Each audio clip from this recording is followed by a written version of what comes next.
Israeli PM Netanyahu को क्यों छुपाया गया बंकर में?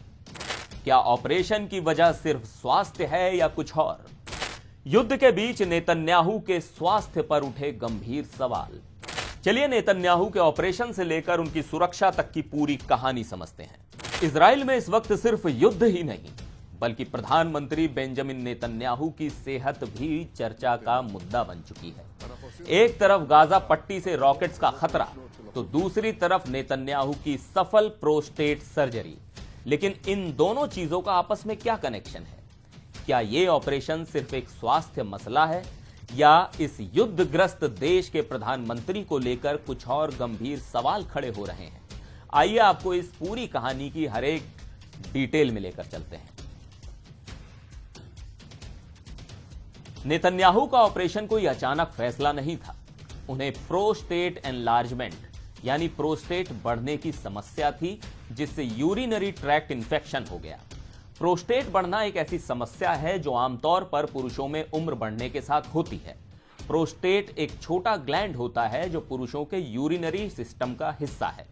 अगर यह बढ़ जाए तो पेशाब करने में दिक्कत हो सकती है, जैसे पेशाब रुक रुक कर आना या बार बार पेशाब की जरूरत महसूस होना। इसे मेडिकल भाषा में प्रोस्टेट एनलार्जमेंट कहते हैं। नेतन्याहू का ऑपरेशन इसी समस्या को ठीक करने के लिए किया गया था।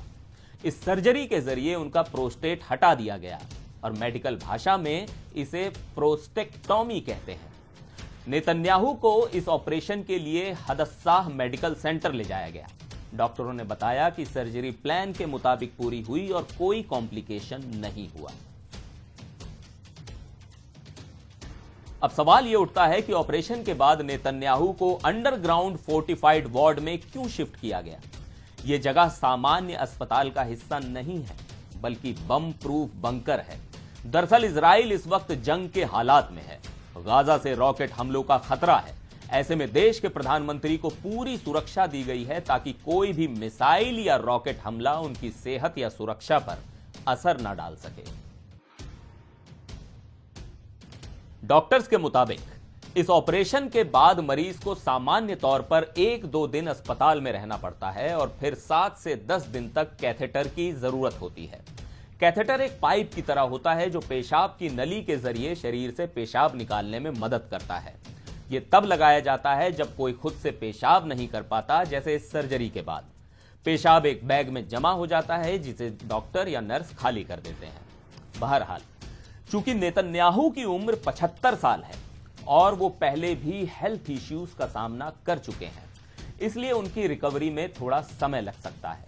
आपको बता दें कि मार्च में उन्होंने हर्निया सर्जरी करवाई थी और पिछले साल उन्हें पेसमेकर भी लगाया गया था। नेतन्याहू को हमेशा अपनी छवि मजबूत और ऊर्जावान नेता की बनाकर रखनी होती है। उन्होंने हाल ही में कोर्ट में दावा किया था कि वो रोज 18 घंटे काम करते हैं, लेकिन सच ये है कि उनके स्वास्थ्य को लेकर इजराइल में लंबे समय से चर्चाएं हो रही हैं।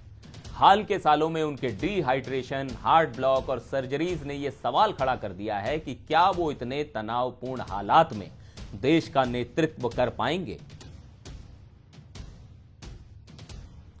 इन सब के बीच नेतन्याहू पर भ्रष्टाचार के गंभीर आरोप भी हैं।